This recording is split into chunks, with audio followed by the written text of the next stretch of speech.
신앙의 인격을 만들라, 이런 제목입니다. 신앙의 인격을 만들라. 전도서에 보면은 전도서 3장에 범사에 기한이 있고 천하만사가 다 때가 있다 그러면서 날 때가 있고 죽을 때가 있고 무슨 때 그러면서 많은 때에 관한 이야기가 나옵니다. 인생은 늘 변한다는 거죠. 오르막이 있으면 내리막이 있고 성공이 있으면 실패가 있고 기쁨이 있으면 슬픔이 있고 늘 변하는 게 인생이다. 그리고 이 모든 걸 주관하시는 이는 하나님이시다. 이걸 말하고 있습니다. 오늘 본문은 한나 이야기인데 한나의 기도죠. 한나가 아들 사무엘을 얻고 나서 이제 하나님께 올리는 기도고 또 찬양이고 감사고 그렇습니다. 한나가 아들이 없어서 라이벌인 그 버닌나죠. 버닌나로부터 갖은 수모와 멸시를 다 겪으면서 고통의 세월을 보냈지만은 하나님이 그의 인생을 한번 돌아보시니까 그 인생이 역전이 되어서 초라한 인생이 영광스러운 인생이 되고 한나라고 하는 한 인격이 갖추어지더라, 이런 이야기입니다. 우리가 이제 자주 쓰는 용어지요. 이 인격이라는 이 단어. 영어로는 person인데요. 그렇지만은 person이란 말은 잘 안 쓰죠. 라틴어로 페르소나 이런 말 씁니다. 이 페르소나를 분철하면은 이 페르는 관통하다 이런 뜻이고 또 소나는 소나레에서 왔는데요. 소리입니다. 소리. 영어도 똑같죠? 소닉 그러면은 소리예요, 소리. 그러니까 페르소나 그러면은 소리가 관통하다 이런 뜻입니다. 그게 인격이라는 거예요. 그래서 사람의 인격을 완성하려고 하면은 소리를 계속 관통시켜야 돼. 소리를 들려주고 그걸 듣고 그러면 이제 인격이 이제 되는 겁니다. 갓난아이가 태어나서 하나의 인격이 되려고 하면은 적어도 20년 동안은 엄마의 잔소리를 계속 들어야 된다, 그런 말이 있잖아요. 엄마의 잔소리가 필요하다. 했던 소리를 듣고 또 듣고. 우리가 한국 사람이 된 이유가 뭐죠? 우리가 왜 한국 사람이 됐어요? 한국말을 계속 들으니까 뭐 한국 사람이 된 거지. 딴 거 있나요? 마찬가지로 하나님의 사람이 되는 방법이 뭡니까? 하나님의 말씀을 계속 듣는 거예요. 하나님의 말씀을 계속 듣고 그래서 말씀이 내 자아를 한번 탁 관통시키면은, 관통이 되면은 하나님의 사람이 됩니다. 히브리서 4장 12절이죠. 하나님의 말씀은 살았고 운동력이 있다 했잖아요. 좌우에 날선 그 어떤 금보다 예리하여 혼과 영과 관절과 골수를 찔러 쪼개기까지 한다. 또 마음의 생각과 뜻을 판단한다. 그래서 말씀은 살리는 힘이 있습니다. 하나님의 말씀이 우리를 관통하면은 죽은 자라도 살아나요. 요한복음 5장 25절이죠. 죽은 자들이 하나님의 아들의 음성을, 이게 소나래예요. 소나래. 음성을 들을 때가 오나니 곧 이때라. 듣는 자는 뭐하리라? 살아나리라. 병든 사람이 하나님의 말씀을 자꾸만 듣다 보면은 병이 치료되고 나음을 입습니다. 기도도 그렇죠. 내가 하나님의 말씀을 듣고 난 다음에 내 음성을 통해서 하나님께 그것을 올려드리면은, 기도가 나를 관통을 하면은 기도가 또 나를 만들어요. 그러니까 한나의 인격이 어디서 나왔느냐 하면은 소리에서 나왔어요. 소리에서. 성전에 올라갈 때마다 말씀 듣잖아요. 하나님의 말씀을 듣고 부르짖고 말씀과 기도가 교차되면서 반복되면서 그것이 한나를 관통하니까 그의 인격이 되더라는 거예요. 오늘도 이렇게 예배에 나와서 하나님의 말씀을 들으면은 여러분도 하나님의 인격으로 입혀지는 거예요. 그런 사람의 삶을 보고 뭐라 그래요? 하나님의 임재가 입혀졌다 그래요. 임재가 입혀졌다. 자꾸만 들어야 돼요. 자꾸만 들으면 변화가 됩니다. 오늘 한나의 기도인데요. 한나는 특별히 감사의 기도를 자기한테 관통시켰어요. 1절을 보니까 내 마음이 여호와로 말미암아 즐거워하며 내가 주의 구원으로 말미암아 기뻐함이니이다. 감사를 자꾸만 표현했어요. 선포했어요. 그랬더니 역전이 일어나죠. 5절을 보니까 풍족하던 자들은 양식을 위하여 품을 팔고, 역전이죠. 줄이던 자들은 다시 줄이지 아니하도다. 역전. 전에 임신하지 못하던 자는 7을 낳았고 많은 자녀를 둔 자는 쇠약하도다. 역전이 막 일어나는 거예요. 우리도 역전이 필요하지 않습니까? 우리가 이대로 살다 죽을 수 없잖아요. 이대로 갈 수 없잖아요. 감사의 기도, 감사의 말을 선포해 보십시오. 감사가 나를 관통하면은 하나님의 역사가 임해서 역전이 일어납니다. 한나가 지금까지는 버닌나의 소리만 자꾸만 들었어요. 버닌나. 자기 라이벌이잖아요. 대적이잖아요. 자기 대적 버닌나. 버린 나의 소리란 건 뭐 멸시, 조롱 이런 거 아닙니까? 아들 없다고 놀려대고 개무시하고 뭐 격분시키고 참 불쌍한 여자예요. 계속 그런 소리만 듣고 살았으니 스트레스가 얼마나 많이 쌓였겠어요. 심심하면 쏙 뒤집어 놓고. 그런데 그거 무시해버리고 하나님의 음성을 듣고 기도로 막 아뢰니까 싹 그거 지워지고 치유가 되잖아요. 한나라고 하는 믿음의 인격이 세워지게 되잖아요. 여러분도 마찬가지입니다. 세상의 멸시, 조롱 이런 거 다 듣다 보면은 인격이 파괴돼요. 그럴수록 더 하나님의 말씀을 들어야 하고 기도로 아뢰야 하고 찬송으로 감사로 막 선포하는 거예요. 선포. 그래서 그것들이 나를 관통하면은 능력 있는 그런 모습으로 변합니다. 감사에는 능력이 있죠. 감사는 무기예요, 무기. 현재의 자기 수준보다 더 높이 올라가려고 하면은 무조건 감사부터 하세요. 감사. 오늘 여러분의 수준이 1밖에 안 된다. 그래서 내가 2, 3, 4, 5 자꾸만 올라가려고 하잖아요. 감사부터 해요. 감사. 비록 현실은 힘들어도 복음 성가에도 나와 있듯이 날 구원하신 주 감사. 모든 것 주신 감사. 지나온 날들도 감사. 응답하심도 감사. 거절하심도 감사. 길가의 장미도 감사. 장미의 가시도 감사. 모든 게 감사. 감사의 소리로 나를 막 관통시키는 거예요. 나를. 그러면 나도 모르게 인격이 갖춰지고요. 레벨이 수직 상승하게 됩니다. 한나를 보세요. 1절, 2절 한번 읽어볼까요? 1절, 2절 시작. 한나가 기도하여 이르되 내 마음이 여호와로 말미암아 즐거워하며 내 뿔이 여호와로 말미암아 높아졌으며 내 입이 내 원수들을 향하여 크게 열렸으니 이는 내가 주의 구원으로 말미암아 기뻐함이니이다. 2절 여호와와 같이 거룩하신 이가 없으시니 이는 주밖에 다른 이가 없고 우리 하나님 같은 반석도 없으심이니이다. 감사를 막 선포하죠. 감사는 어디서 나와요? 감사는 어디서 나와요? 뭐 풍족한 데서 나옵니까? 감사는 뭐 여유가 있는 데서 나와요? 아니에요. 겸손에서 나와요. 겸손에서. 여유에서 감사가 나오는 게 아니고 겸손에서. 겸손하지 않으면 절대 감사가 안 나와요. 뭐 풍족한 사람, 뭐 재벌 회장 감사할 것 같죠? 감사 안 나와요. 겸손한 자가 감사해요. 겸손이 뭡니까? 나를 낮추는 게 겸손이 아니고요. 남을 나보다 낮게 여기는 거예요. 남을 나보다 높임으로써 내가 낮아지는 거예요. 하나님 앞에서도 마찬가지예요. 나는 주님만 높입니다. 나는 주님만 높이리. 자꾸만 주님을 높이고 그게 겸손이에요. 억지로 나를 낮추려고 하지 마세요. 내가 낮아질 게 뭐가 있다고. 바닥으로 기는 인생들이. 안 그래요? 하나님을 높이면 나는 자동적으로 낮아져요. 지난번에 그 성시화에 한번 가보니까요. 어떤 권사님인데 관사님이 빵을 많이 이렇게 만들어 왔더라고요. 남편분도 아프신데 뭔 빵을 그렇게 많이 만들어 왔는지. 그러면서 한다는 말이 이거 다 여기 계신 분들 나누어 드릴 거라고. 그래서 감사해요 그랬더니요. 아니라고. 빵을 다 드시고 나서 빵빵해지면은 자기가 날씬해 보이지 않겠냐고. 참 대접하면서도 어찌 그리 참 기분 좋은 말을 하는지 모르겠어. 날씬하게 되는 전략이 2가지가 있대요. 내가 억지로 막 살 빼는 방법도 있지만은 또 하나는 이제 주변을 자꾸 먹이는 거예요. 보는 사람들마다 이 사람도 먹이고 저 사람도 먹이고 그래야 내가 날씬해 보일 것 아니냐. 이게 성경적 원리거든요. 상대를 높여주는 거예요.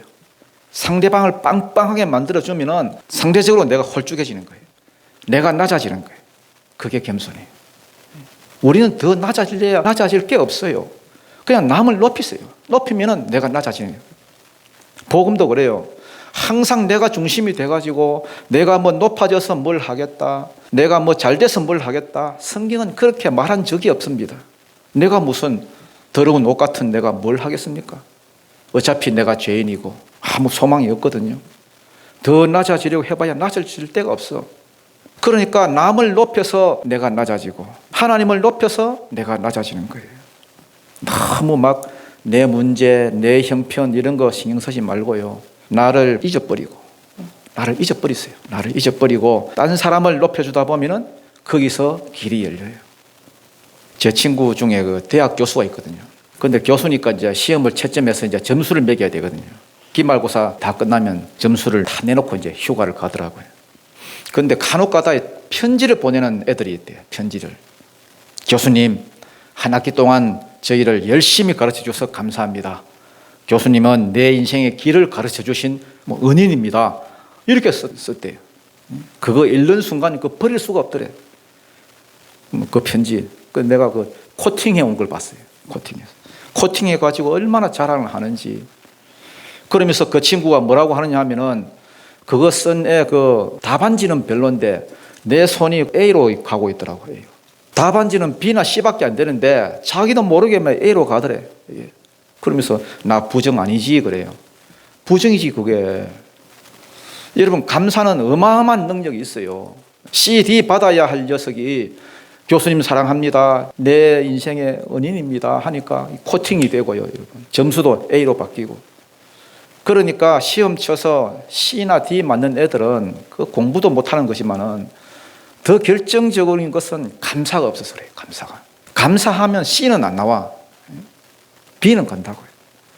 그러니까 우리 인생이, 어차피 우리는 바닥 인생 아닙니까? 어차피 우리는 바닥 인생이고 잘난 인생이 별로 없어요. 감사하면 무조건 업그레이드 됩니다. 레벨이 올라가요. 한나 보십시오. 한나 맨날 조롱당하고 어려움 당했는데 감사하니까 업그레이드 정도가 아니라 인생이 그냥 뒤집어지잖아요. 뒤집어 버리잖아요. 역전되잖아요. 자기 라이벌 번있나 아무것도 아닌 거 되고. 여러분 인생에도 감사가 있는 인생이 되시기를 바랍니다. 맨날 보면은 어떤 경계선에 있는 사람이 있잖아요. 경계선 간당간당하게 0.1점 차이로 떨어졌다느니, 안타깝게 뭐가 안 된다느니, 턱걸이 했다더니 간당간당하게 사는 사람들이 있어요. 그 사람에게는 뭐가 부족한가 하면은 실력이 부족한 게 아니야. 이 감사가 부족한 거예요. 감사하면 쑥 넘어가 버려요. 쑥 걷더니 넘어가 버려요.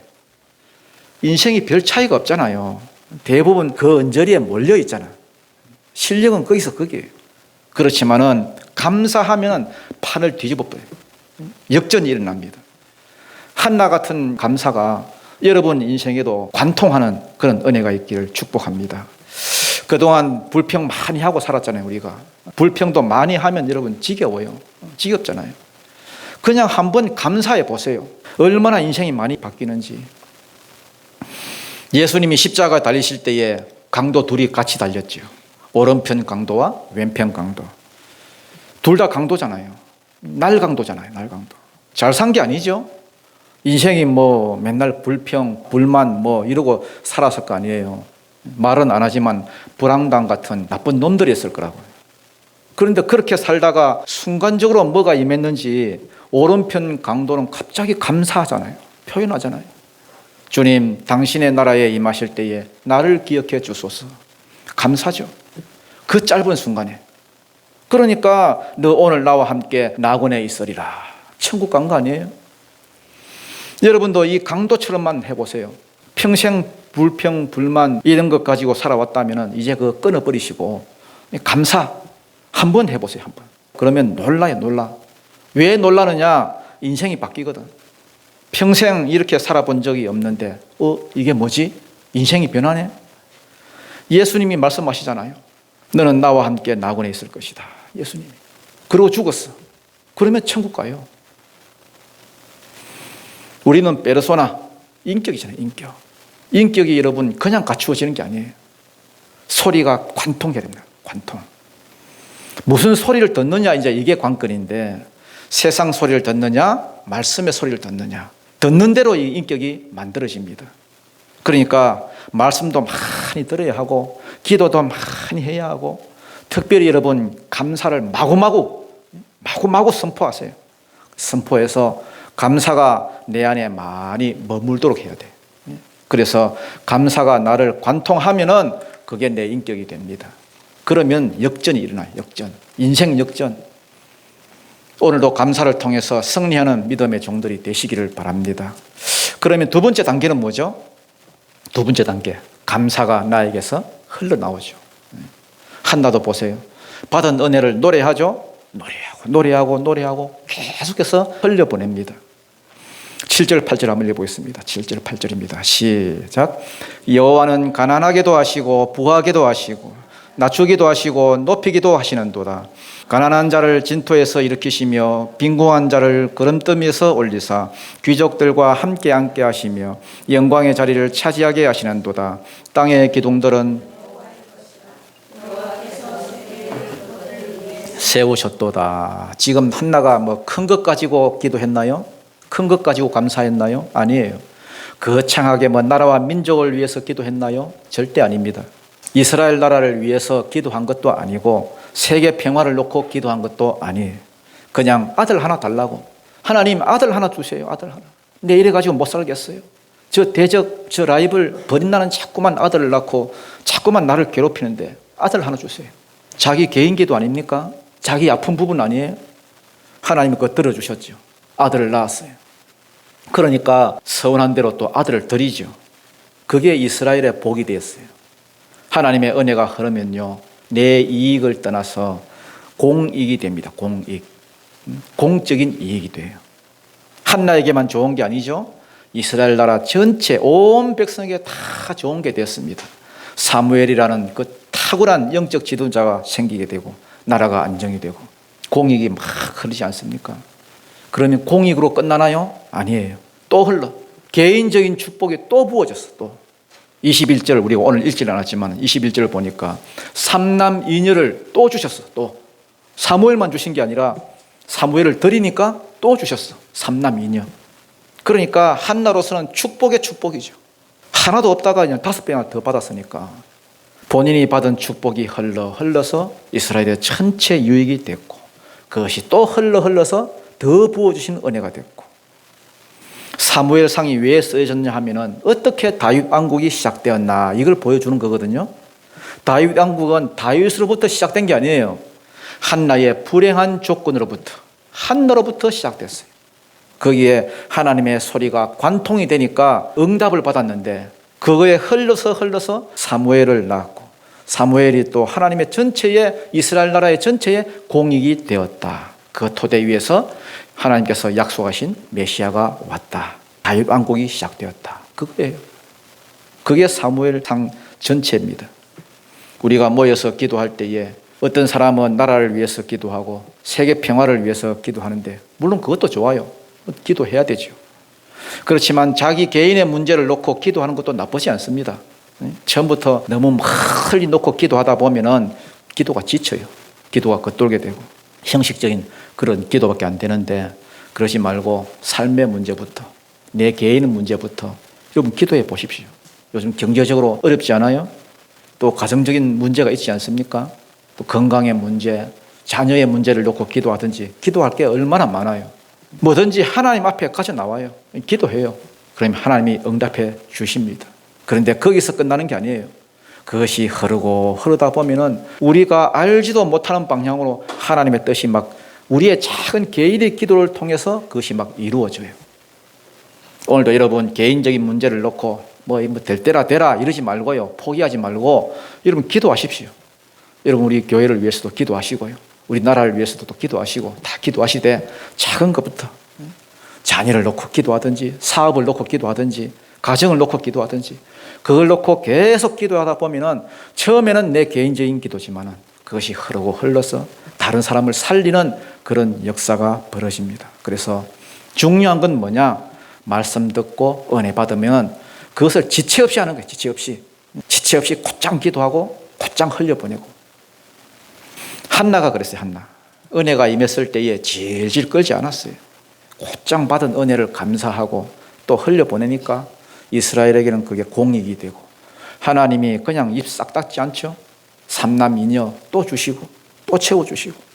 그러면은 흘려보내는 것을 우리가 어떻게 해야 되죠? 어떻게 흘려보낼 수 있어요?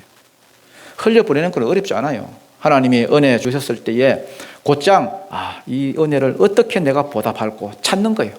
쭉 찾다 보면은 주위에 둘러보다 보면은 눈에 보이는 게 들어와요. 눈에 보이는 대로 흘리는 거예요. 아브라함이 그랬고요. 이삭이 그랬어요. 아브라함도 그렇게 살았고 이삭도 그렇게 살았고 야곱도 뭐 다윗 다 마찬가지예요. 우리의 믿음의 조상들은 다 그렇게 살았습니다. 자기 개인의 영달을 위해서 살지 않았어요. 흘리는 과정에서 내가 목적한 바대로 안 돼도 상관없어. 그 자체가 복이에요. 복. 개그맨 가운데 그 김영철이라고 여러분, 김영철 몇십 년 동안 영어만 했대요. 영어.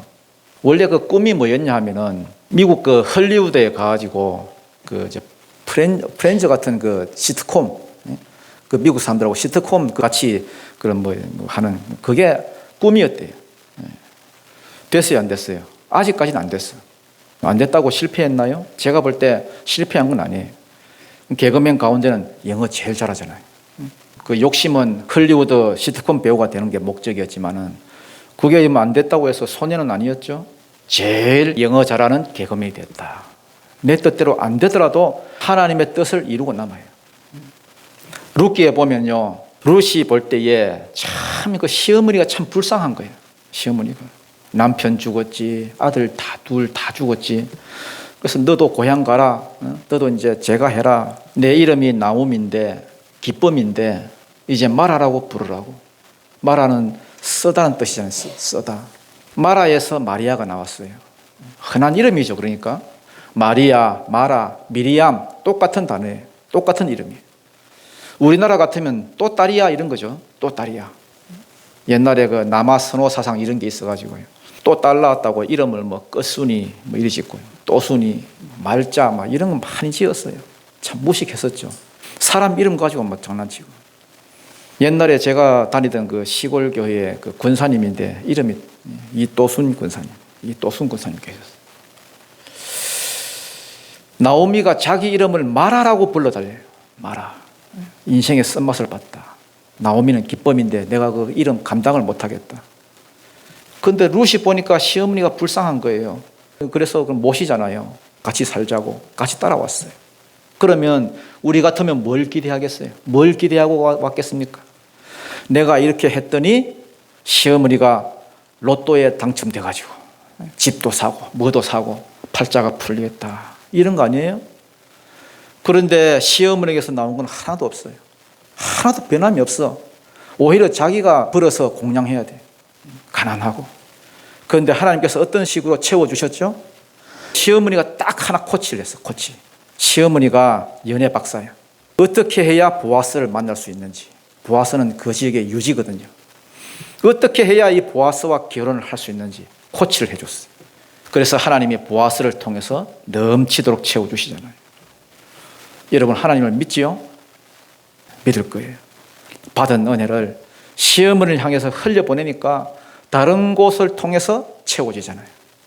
은혜가 흐르고 그것을 예정이라고 해요. 예정. 하나님의 예정. 하나님의 일하심.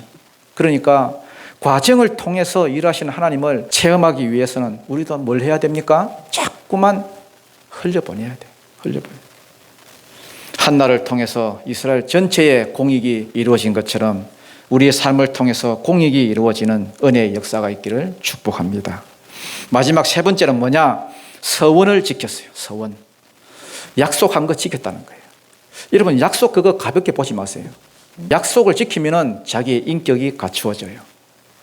약속을 함부로 막 어기잖아요. 이거 뭐 나한테 손해된다. 약속 막 어기고 그러면은 그 인격 취급도 안 해요. 한나가 사무엘을 낳자마자 하나님께 드리죠. 이게 어떻게 얻은 이 자식인데 이 아까워서 못 드리고 이런 게 아니에요. 드렸어요. 서원했으니까. 믿는 자들은 한마디로 말해서 약속을 지키는 자들이에요. 왜? 약속의 민족이니까. 언약 백성이니까. 그래서 약속을 지킨다는 건 뭡니까? 약속 지키는데 믿음이 필요해요? 열심이 필요해요? 물론 다 필요하지만은 성경은 그렇게 말하지 않습니다. 약속을 지키는 것은 사랑이에요. 사랑. 사랑해야 약속을 지켜요. 사랑하지 않고 약속을 지키려고 하니까 자꾸만 율법주의자가 되잖아요. 바리새인들은 사랑이 없어요. 근데 약속은 지키려고 하니까 어떻게 해야 돼요? 맨날 뭐 뻥치고 뭐 외식하고 뭐 하는 척하고 자랑질하고. 그걸 보고 예수님이 이 회칠한 무덤들아 쓸데없다 그런 말 하시잖아요. 율법은 누가 지킵니까? 율법은 누가 지킬 수 있어요? 사랑하는 자가 지켜요. 하나님을 사랑하는 자. 하나님을 사랑하고 이웃을 사랑하고. 약속을 지킬 수 있는 조건은 사랑밖에 없어요. 사랑. 그래서 약속 지키겠다고 막 결심한다 하지 말고 사랑을 구하십시오. 그리스도의 사랑을 내게 부어주십시오. 로마서 5장 5절처럼 그리스도의 사랑이 부은 바 되미니 사랑하면 지킵니다. 부모들 사랑을 보십시오. 부모들이 되게 자식을 사랑하잖아요. 애 낳을 때 여러분 서약하는 거 봤어요? 선서하면서요. 사랑으로 내가 키울 것을 선서합니다. 그렇게 하는 부모 봤습니까? 그렇게 안 해요. 약속할 것도 없어요. 사랑하잖아요. 그러면 애 잘 키울 거예요. 애가 위험에 처하면 자기 몸 던질 거고, 자기는 못 먹어도 애들은 먹일 거고. 왜? 사랑하니까. 사랑하면은 약속을 지킵니다. 그래서 교회에서도 여러분 자꾸 뭐 지키라, 뭐 어떻게 해라. 뭐 그렇게 사실은 할 필요가 없는데, 그렇게 한다는 것은 그 교회 수준이 굉장히 낮다는 거예요. 사랑을 가르쳐요, 사랑. 여러분도 약속 지킨다고 외식하지 말고 사랑하기부터 배우십시오. 저도 그래요. 경험해 보니까 이제 알겠어요. 네, 목사님과 함께 뼈를 묻겠습니다. 이런 분들을 보면은 배신이나 하지 말아라 그래요. 뼈를 묻겠다, 장을 찢겠다 그런 거 전혀 없어도 사랑하면은 약속을 지켜요. 그래서 사랑은 위대한 겁니다. 율법의 완성이에요. 여러분 신앙생활은 억지로 하는 거 아닙니다. 억지로 뭘 하지 마십시오. 예배도 억지로 하는 것 아니고요. 전도도 억지로 하는 것도 아니고 자원하는 마음으로 자원. 사랑으로 하십시오. 억지로 뭘 하는 건 바리새인 되는 지름길이에요. 그래서 기도해야 됩니다. 하나님의 사랑이 부은 바 되기를 원합니다. 하나님의 사랑을 내가 알기를 원합니다. 그래서 성령이 오시면은 우리 마음 가운데 뭘 주시느냐 하면은 그냥 사랑하는 마음이 생기는 거예요.